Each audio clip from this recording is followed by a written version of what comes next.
We have to talk about a number that should be keeping every American up at night. If children are not reading on grade level in third grade, they are 4 times less likely to graduate from high school. And if children are living in poverty, that number jumps to 13 times. That is shocking and not okay. I cannot believe how crazy that is. You are learning to read until third grade, and then after third grade, you really need to know how to read in order to learn and comprehend your other subjects. And so that's why it's so critical, and that foundation is everything. So since 2009, Ketchup and Read has trained over 500 teachers and had the benefit of improving education and outcomes for over 50,000 students. What you're doing is so powerful, and I'm so proud. Carol Goglia has built her career turning strategy into meaningful impact. From her early days at Frito-Lay to helping scale one of the nation's largest giving movements, she is an expert at building communities and driving meaningful change.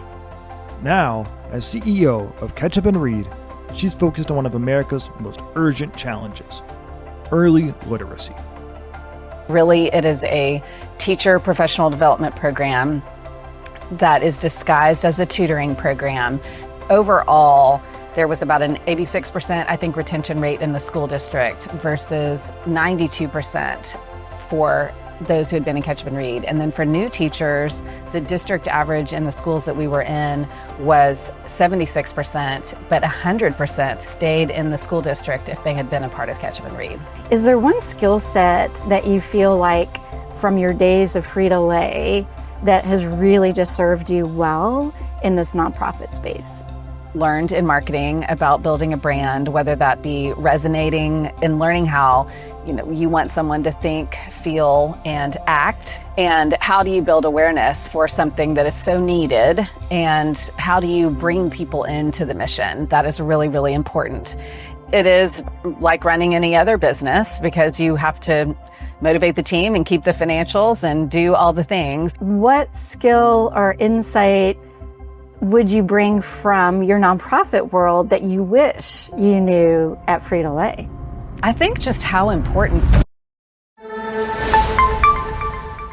We have to talk about a number that should be keeping every American up at night. It's the number 13. And why does this matter? Basically, that if a child is living in poverty and is not on grade level in reading, they are 13 times less likely to graduate high school. And that is a situation that needs to change. It's the finish line at third grade that students need to be able to transition from learning how to read to reading to learn. And if they don't, then they might get left behind in earning a living wage. And it's just such a critical, pressing issue. My next guest, Carol Goglia, is going to explain all of that. And she's had a great journey from days at Frito-Lay and then moving into the nonprofit world. But today, it's all about literacy. Welcome to the show. Thank you, Lisa. I'm so excited to be here. Well, we've been talking about recording this for I don't know how long. And I know our schedules have been insanely busy. But I wanted just to jump into this alarming statistic that is just, I was shocked. I mean, I do a lot of research and it just shook me to the core that there's such a big literacy issue, but the tragedy if it doesn't get caught early enough. So tell me about the statistics and the data. You're exactly right. Annie Casey did the landmark study that shows that if children are not reading on grade level in third grade, they are 4 times less likely to graduate from high school, just regular children. And if children are living in poverty, that number jumps to 13 times. That is shocking and not okay. It is not okay. And I still, we've talked about this statistic for a while now. And every time I hear you, it's still just, I cannot believe how crazy that is. And when you think about that notion of you transition in third grade, and you think about those little 8th grade or 8-year-olds and 9-year-olds, and they're trying to be a kid. And the fact that when they don't, it just shuts doors, right? That's right. Yes. And because, like you said, you are learning to read until third grade. And then after third grade, you really need to know how to read in order to learn and comprehend your other subjects. And so that's why it's so critical. And that foundation is everything. Well, I think I have this clip that I want to remind you about. And you won't believe this, but Carol created the Joyful Results Club. And I love that. And so this video, let's look at it. Can we do that? Yes. Okay, let's look. I love it. Go. This one or the B? This one right here. This one? Mm-hmm. Oh, with the B and the A? Yeah. But bat. You got it right. I'm starting to learn. You are. Oh, it just melts my heart. I know. Every time I see that. So explain kind of your methodology at Catch Up and Read is kind of different. And that little boy, just the joy in his eyes and his face and the high five moments. Tell me about how it works. Yes, that was little Josiah, and he was so excited because he was breaking down the letters and blending the letters to make a word. And so that's what we have found is the critical component, is focusing on phonics and breaking things into little steps. And that way you can have small wins and get so much more excited and really be joyful every day after school. Catch Up and Read was founded by Catherine LeBlanc, a woman who was volunteering in schools and saw that students needed so much more help than a volunteer could provide. And she said, what help did the teachers need? Do they have all the right training? What supports do they need? And so she created this two-prong model that benefits both the teachers and the students, and which is a win-win. So we train teachers in best practices in reading instruction and then pay them stipends to stay after school and tutor children. And one of our board members, who was one of our former teachers, said, really, it is a teacher professional development program that is disguised as a tutoring program because teachers are getting so much benefit out of it. It's really an active practicum for the teachers where they practice those best practices in reading instruction after school while they're helping children who need extra support. And the children love it. And so the Joyful Results Club, they're in an after school club, Catch Up and Read, and they are so happy. They're always asking the teacher, is it time? Is it time? Well, and wasn't there a story where there are kids that say, is it Catch Up and Read Day? Is it today? And share some of those stories. Absolutely. So when I first was involved, I would be walking through the halls and coming to see what was going on at school and how our program was running. And the students would say, is it Catch Up and Read Day? Is it Catch Up and Read Day? And they love it. Well, I think the other thing I want to think about in the business world, because, you know that I'm on a nonprofit board as well. And I think there's lessons that people can learn from nonprofit that businesses aren't doing today. Because a lot of times I know it's like, what can a nonprofit learn from a business? Right, you're right. But I think what you just described about the teacher, and it's kind of a development program for teachers in disguise. What I saw in that video was just this high five moment.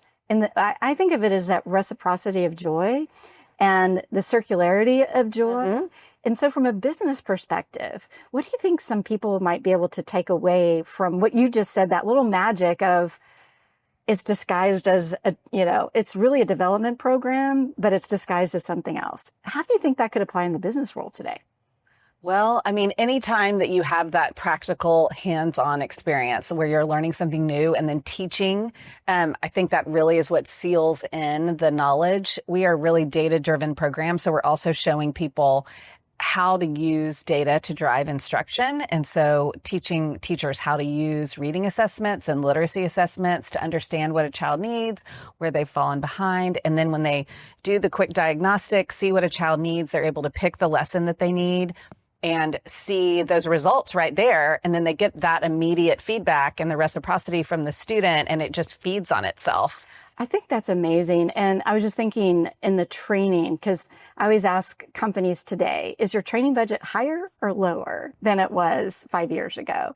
And people sheepishly, their eyes turn away and they don't want to answer the question because, we know marketing budgets and training budgets, those are the ones that get cut. And I think that learning, that curiosity is powerful for any age. So I think a lot of the people listening or watching, they can learn from that, making learning fun as an adult, right? Exactly. Because that's what it is. And show me, I think there's this little surprise moment that you have, and tell me about tell me what it is, and then why this little special story about this little boy. Oh my goodness. Okay, so these are the medals that we give out at our reading rallies, which are our graduation ceremonies that we do at the end of the year. And we put the medals over the child's neck and congratulate them for their great reading growth. And it is so much fun for the families, the teachers, everyone to feel so accomplished.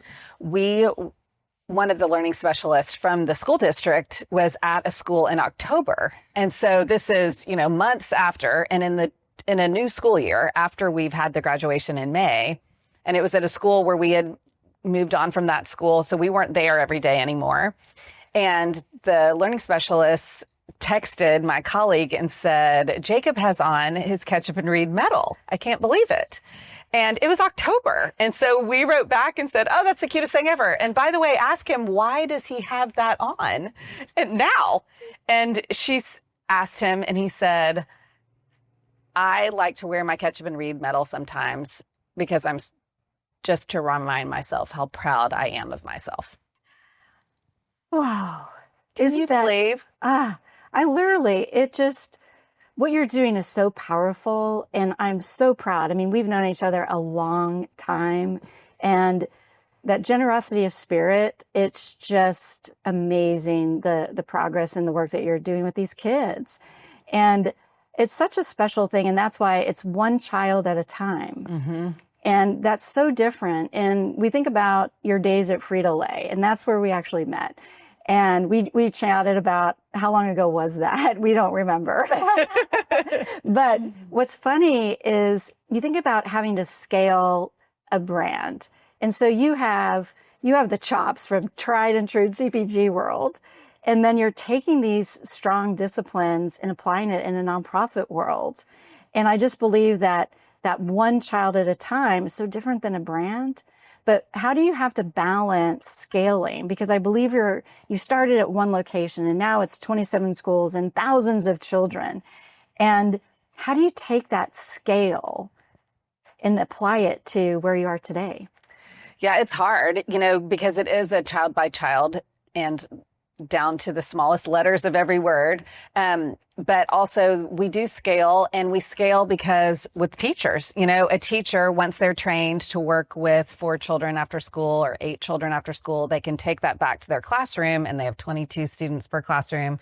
We can then train the whole grade of teachers. So then they, are reaching hundreds of children per school that year. And then once they have the learning, of course, that's forevermore that they're teaching, that many more students are having the benefit. So since 2009, Catch Up and Read has trained over 500 teachers and had the benefit of improving education and outcomes for over 50,000 students. And I think you had mentioned that there's like a waiting list, or the demand is, so much greater than what capacity supply you have, right? That's right. We do have a waiting list. And so we have a waiting list in Dallas ISD where we are currently, and then also in Richardson and Fort Worth. And then we have districts calling us all the time. And so we're so excited to be able to go wherever the need is, and just need the funding to get there. I was just going to say, so there's a lot of people in Dallas, Fort Worth and around the country. What is it that they can do to really help Catch Up and Read? Because it is it's such a critical issue for our country. So what can companies do to help? Well, they could sponsor a school, of course, which would be great. They can invest in Catch Up and Read and helping us take the model to more schools. That is the best and, of course, most helpful. We can also use volunteers at those reading rallies where we're giving out the medals. They can help us by cheering the students on, serving dinner to the families, helping us recognize the teachers, and also just helping us even prepare the materials for the beginning of the school year. And doing teacher appreciation. There's lots of ways to volunteer as well. Yes. Well, I think you can count one new volunteer at one of those, because I want to be there when those kids are getting their medals. Yes. It's just adorable. And I want to think about one of the things is the skills needed in a nonprofit are actually the same as a corporate, whether it's marketing or data analytics, so what are those skills that you learned from those early days at Frito-Lay that you use today? That's a great question. And you're exactly right. It is like running any other business, because you have to motivate the team and keep the financials and do all the things. And we also can use skills-based volunteers. So we have volunteers now that help with our financial projections and serve on our board and our advisory council.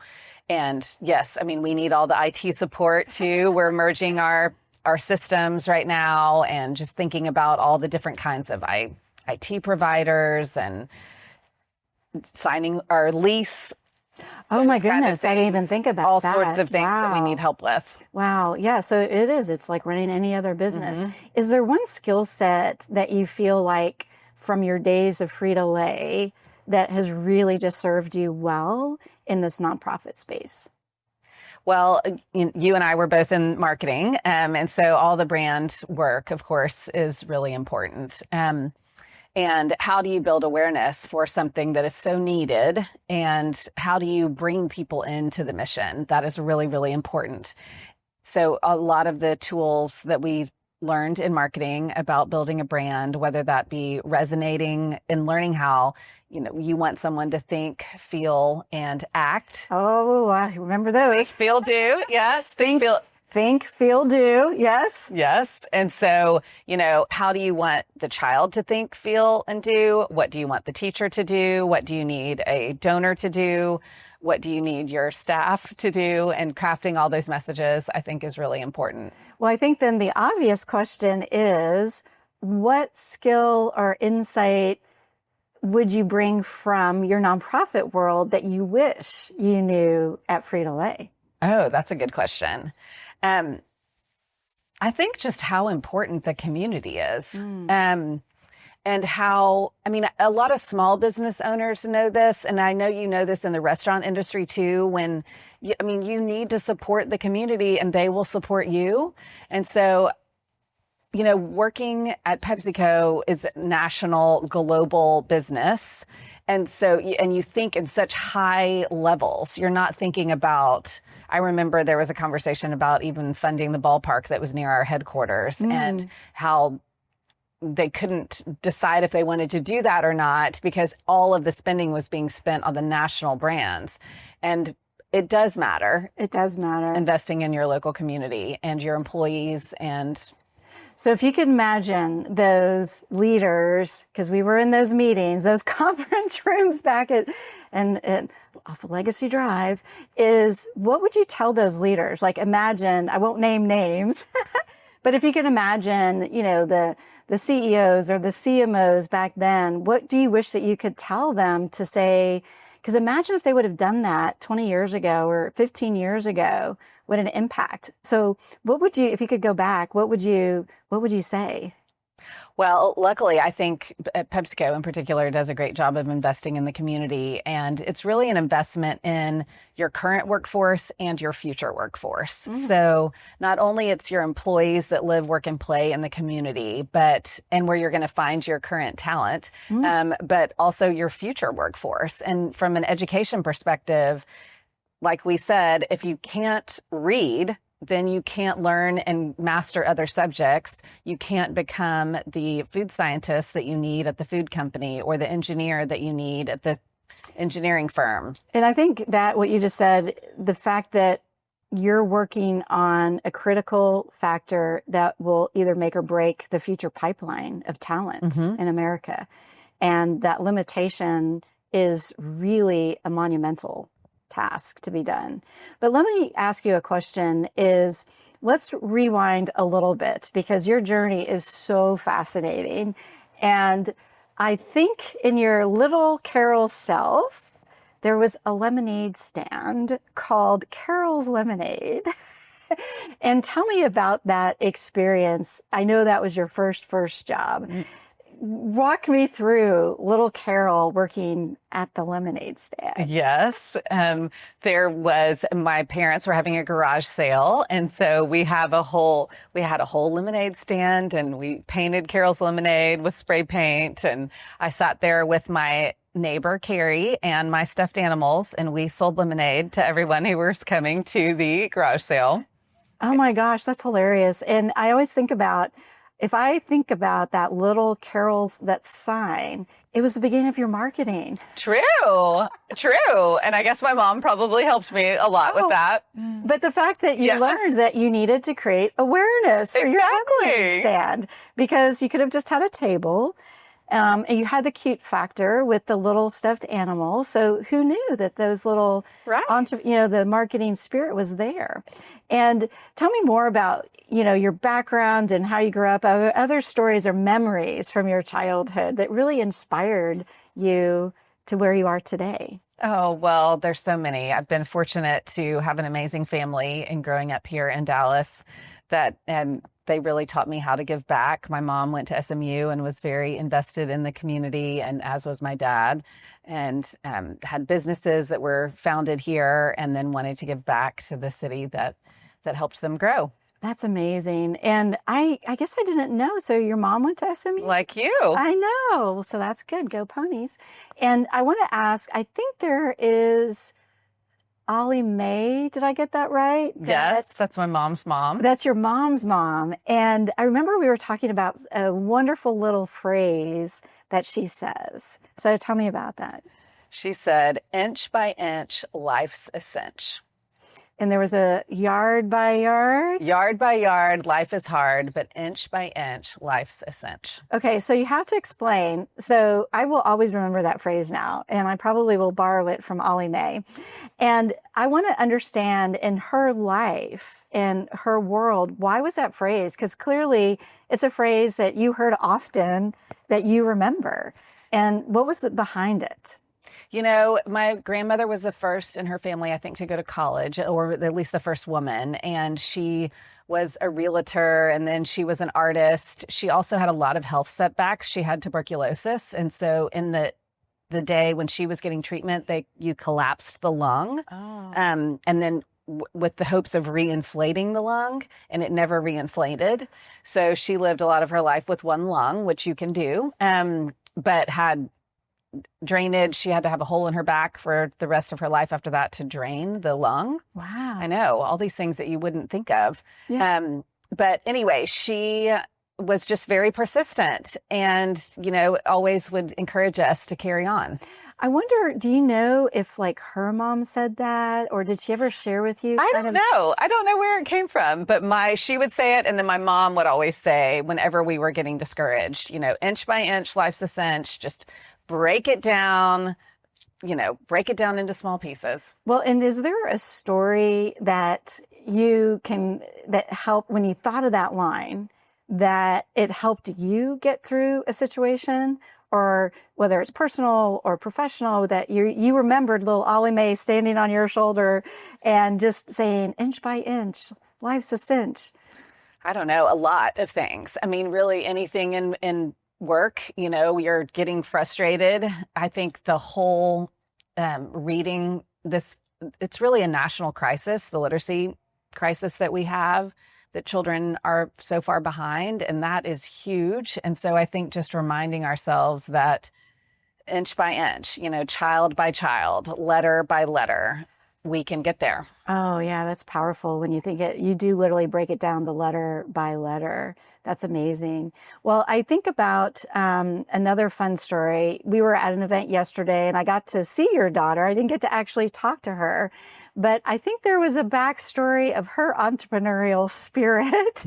Why don't you share that with us? Yes. When she was in first grade, she checked out a book from the library about being an entrepreneur, and she was brainstorming what could she do. A lot of it was about babysitting businesses and, things like that children can do. And, but she was only in first grade. And so she said, and we love camp.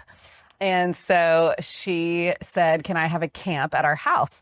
So she created Camp Celebrate, and we had it every year, every summer at our house on Memorial Day. And how old was she, did you say? How old? I think first grade. Wow, Yes. first grade. So she was counselor Kate, and she recruited her friends to be the counselors. And those, because you needed children to be younger than you. So we had, 4-year-olds come over that were the campers. And how many years? How many years was that? I mean, you did it. She probably did it 5 or 6 years. Yeah. Okay, so it was fun to actually see her yesterday. And so what do you think the lessons that she learned about that? Because you had your lemonade stand. Yes. Well, I had her keep the whole P&L, and she had her expenses, and we set up a bank account for her, and she would record how much everything cost, and then she charged for the camp so that she could see what that is. Yeah, that's incredible. I wonder, my data shows that only 15% of Gen Z actually have had those early jobs. So whether it's babysitting, mowing the lawn, all of those things, they just don't have them. And so I think it could be as pressing of an issue as the literacy, because they're not learning how exactly what you just said. It's the accountability. Oh my gosh, first grade and you're accountable for 4-year-olds. I mean, that's a pretty incredible thing. So do you feel like is there an opportunity or a gap to fill in those fun jobs for kids? I mean, what are your thoughts on that? I think, yes, I think it is, because we're all so programmed, and you need coverage for your children all day. So you immediately put them if you work, into summer camps and things like that. And then they don't have jobs. Yeah. And they come into the workforce basically with no skills. And then we wonder why they're stressed and not successful and not liking it, because they don't have just those basic customer service. I think about a lemonade stand. You were transacting with the consumers and your customers. And then for your daughter, I think there was a comment too around one of the parents was like, wow, you have a lot of kids here. So tell me about, wasn't there a fun story? Yes. One of my friends pulled up and said, okay, here's my daughter that I'm dropping off, and or son. And she said, oh, there's a lot of campers. I'm sorry that we're late. And I said, oh, no. Those are the counselors. Which is hilarious, because like all the first graders, and that is so funny. And so if you were talking to business leaders today about taking a chance on young people, like what are some of your life experiences that people took a chance on you? Whether it was your Frito-Lay days, whether it was high school or college, what do leaders need to hear? Because I feel like today leaders are like, you got to have 12 years of experience on any job today. Right. So what would you tell leaders today about that? Well, is giving people a chance, and that is becoming hard with AI, because now people are giving the jobs that they would have given to an intern. They're doing an AI, but then people don't have the opportunity to learn.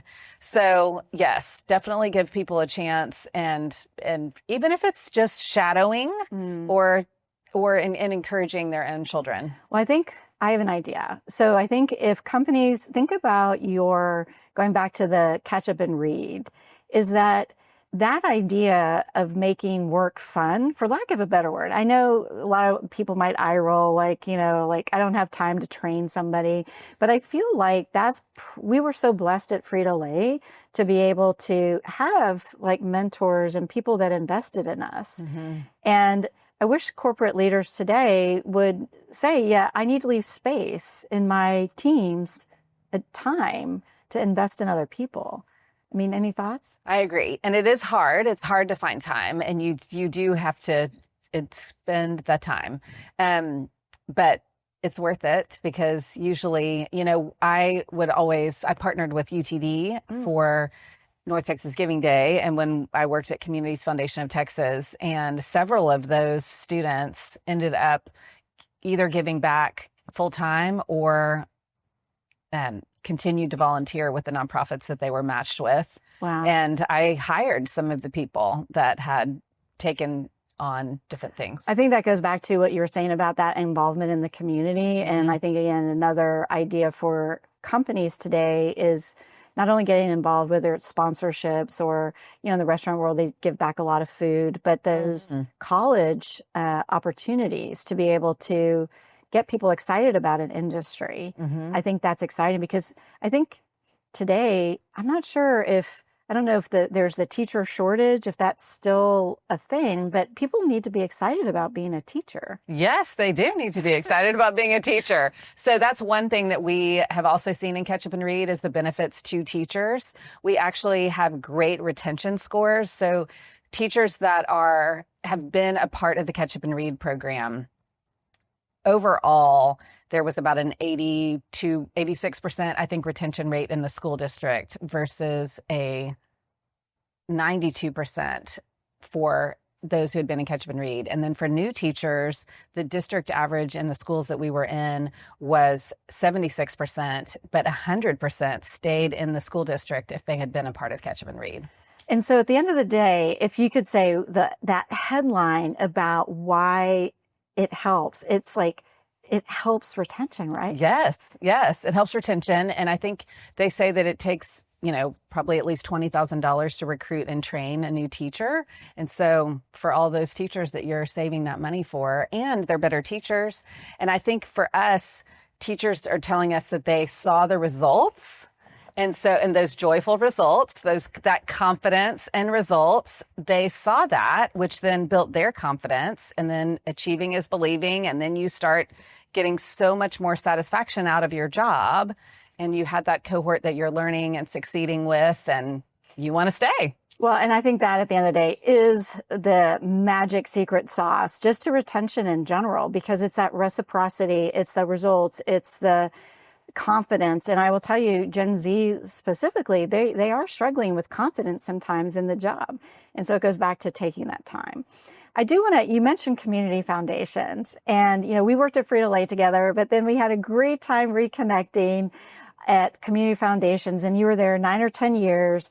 But the number I remember was that you went from $5 million to $50 million as the largest fundraising day in the country.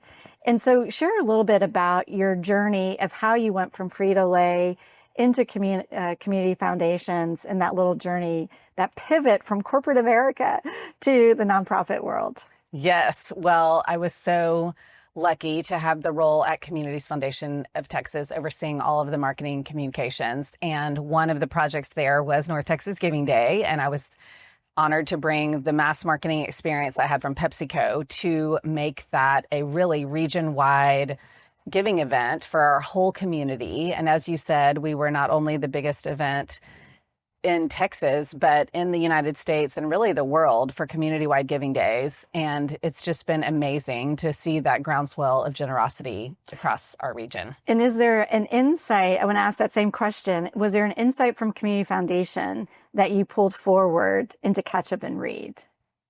I think just the power of urgency, of the cause, the urgency of the need, and the power to the people, and really, showing them what they can do. Well, and I think the other one that's, I know in your future state is the scalability, because the fact, we're sitting here today at one, or you were at one school, now at 27. What are your dreams of where to take Catch Up and Read? Well, we have dreams of being able to support any schools and students and teachers that need our support. And so, we're excited to think about how we can do that. Big, lofty goals. I love that. I love that. Well, I want to ask you a question that is an interesting one around, I've been working on the business of joy for the last 5 years. And I came up with this idea about how do we keep the business side of things without killing the joy in our day-to-day world? Always hard, but life is short. I mean, we have to have fun. And so, and really that's what keeps you going. You have to have that satisfaction and joy out of what you're doing, or why are you doing it? Can I clone you? I want to clone you because I couldn't agree more. And I know we were even talking before we hit record, and, our to-do lists are always so long, but we have to pause and celebrate. And It is. It's even though we spend a lot of time at work, it's got to be fun. But sometimes I feel like our lists are a little long. Maybe we don't have the resources, but I always say joy is a choice, right? Joy is a choice. Joy Yes. is a choice. Well, I want to ask you, I have my kind of lightning round that I love to do at the end of our interviews. And so I have 3 questions on a card, and I would love to ask you to pick one, and I'm going to ask you this question. Okay. Awesome. And I have my little Invest in Joy cards. All right. If you could go back in time 20 years ago and get a message from today, and it could be about anything, what would that be? So if you could go back in time 20 years ago and get a message from today, what would that be?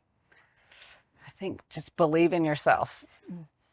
Believe in yourself and faith over fear. You know, just believe in yourself and believe in God that there's a plan. There's a plan. Faith over fear. Tell me more about that. Well, I think when you phrase anything in terms of learning and letting go, then you can really accomplish anything. And that is one of the things that I really had in mind when I took on this current role at Catch Up and Read. I'm honored to be the CEO, and there's always great opportunities in leadership and hard things. And so I've tried to approach everything about learning, and a lot of that is hard. And even growing children and the overall reading goals, that is hard. You know, we are working with teachers who then work with students, but there's a lot in between there. And it's the closest I've been, but I'm not the student themselves, you know? Right. So you have to have faith that you're doing the best you can and that the magic will come. The magic will come and the joy will come. And the joy will come. Well, and I want to just ask a quick question. And I know we spent some time together yesterday at a very special event, kind of a celebration, and we'll just touch on it. But I was moved by that. And I'll let you tell the story, but you can tell the brief story about why we were there. But the whole idea of change, there were probably 50 women sitting in this room. There were people of all generations, you know, your children, your mom's friends, your work friends, your church friends. And it was such a powerful day. And when you said about faith over fear, it just reminded me so much of yesterday. Do you want to just share a couple points on that? Yes. Well, yesterday you were so kind to be there, but this year is the 10th year that I'm celebrating survivorship from breast cancer. And I'm so honored to be alive and sitting here today. And I had been working at Communities Foundation when I was diagnosed back in 2015. And we have a room there that we have community events. And so I officed on the courtyard that was across from that room, and I like to visualize victory. And so I looked over there and I said, when I get through this, I want to have some kind of celebration for those who have supported me through this. And that's what we did yesterday. And because of COVID, we couldn't do the 5-year, but we did the 10-year. And I will say it was so moving. Everybody I talked to at the event was just so moved. And there were things around how to manage change. And we went around the circle and we all talked about whether it was work, college applications, high school applications, medical struggles, and this incredible change model that just, I think you changed lives yesterday. I mean, you really did in the way you structured that. So thank you for that gift. You're welcome. Yesterday. It was fabulous. So my tradition at the end is I always ask all of my guests to write a question in this book for the next guest. And so what I would love for you to do is actually do that for me. So here you go. And let me, there you go. And it can be Okay. anything. Okay. And so my next guest will actually I'll ask the question.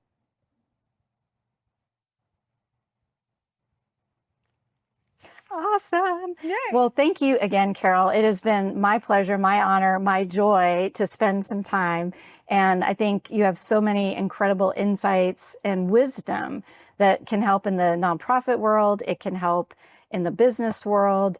And I wish you all the best in getting that literacy just inch by inch, life's a cinch, making those milestones happen. So thank you. Thank you. Yay! Bye-bye. Bye-bye.